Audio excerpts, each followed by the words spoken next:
하신 만주국, 이것은 일본이 직접 지배를 한 것이 아니고 일단 독립적인 국가 형태를 띠게 만들고 국가 이념으로서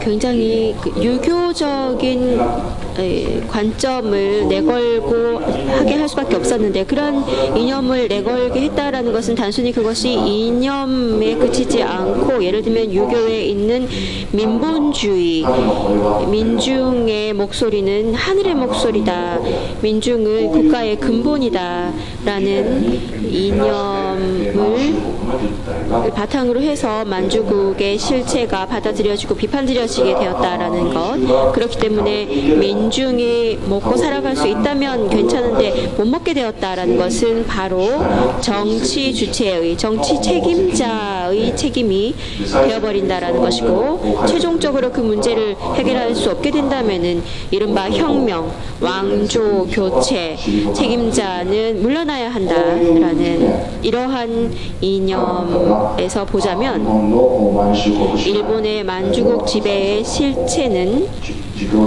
이른바 유교적인 민본주의 주장을 배반하는 것일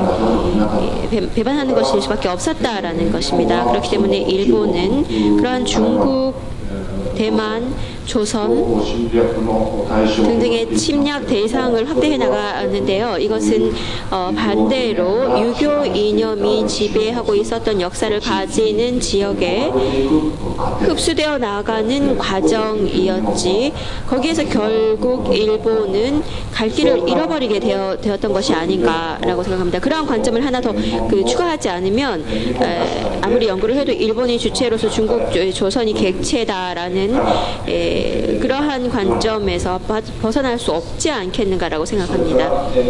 그리고 마츠모토 선생님의 발표에서 예를 들면 동학이 하나의 문제가 되겠는데요. 동학이라는 것은 동학이라는 종교가 왜 이 시점에서 한국에서 발생하게 되었는가, 이러한 문제도 역시 유교의 지배라고 할까요? 19세기에 들어가면서 양반이 아닌 사람들도 스스로 양반이다라는 아이덴티티를 획득하고자 하는, 다시 말해서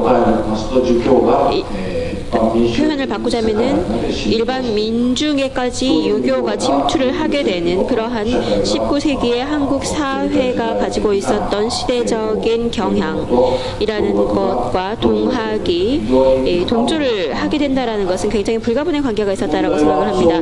문제는 그러한 것을 당시에 우치다 료헤 아리운 일본의 군부가 어느 정도 인식을 하고 있었는가, 대부분 인식하지 못하고 있었던 것이 아닌가라고 생각됩니다. 그렇기 때문에 그러한 당시의 우치다 료헤라든가 일본의 우익의 행동이나 사상을 평가하는 경우에, 그렇다면은 그 사람들의 한국 인식이라는 것이 어느 만큼의 지식에 근거해서 만들어진 것인가 라고 한다면 굉장히 주관적이고 그 사람들의 자기 주장에 불과했다라는 것이죠. 그리고 또 그러한 것이 당시의 일본인의 인식이었던 것뿐만 아니라 전후에 현재까지 기본적으로 그러한 것이 변화되지 않지 않았나라고 저는 생각합니다. 마지막으로 하루오 시라네 선생님의 연구에서, 오늘은 보고에서는 그렇게 많이 말씀을 안 하셨고 맨 마지막 부분에 동아시아의 문이라는 부분에서 말씀하셨는데, 민주국가라는 부분에서 어떤 논문에서는 좀 많이 언급을 하셨는데, 이러한 민주국가라는 것은 어떠한 의미에서는 매우 유럽적인 이해 방식이라고 생각합니다. 다시 말해서 유럽이라는 것은 귀족 문화, 엘리트 문화와의 관계 속에서 나타나는 개념이라고 생각하는데, 예를 들면 중국은 민중과 귀족이라는 개념, 동아시아 세계에서는 민중과 귀족밖에 없었다고 보는데요.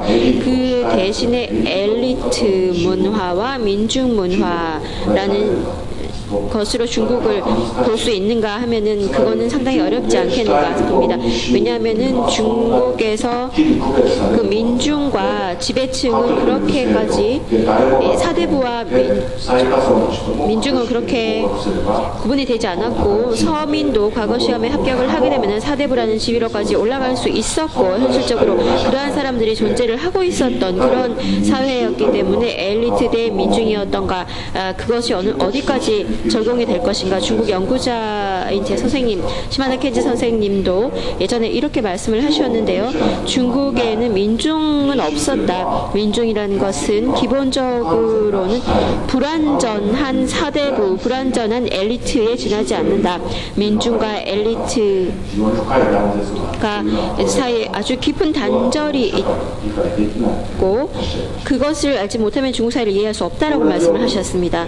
마찬가지로 조선시대의 한국 사회 이거는 또 역시 중국과는 좀 다른데요. 역시 일본이나 유럽과 비교를 하자면 엘리트와 민중 사이의 구별이라는 것은 굉장히 모호한 것입니다. 아까도 말씀드렸지만 19세기의 양반화 현상, 모든 사람들이 스스로가 양반이다라는 아이덴티티를 가지려고 했다라는 점, 이것이 20세기가 되면서 모든 사람들이 양반의 자손이 되었다라는 그러한 운동이 가능했던 것은 역시 신분제라는 제도의 모습이 유럽이나 일본과는 전혀 다른 것이었다. 독특한 형태의 신분제였기 때문에 그러한 현상이 일어났던 것이 아닌가.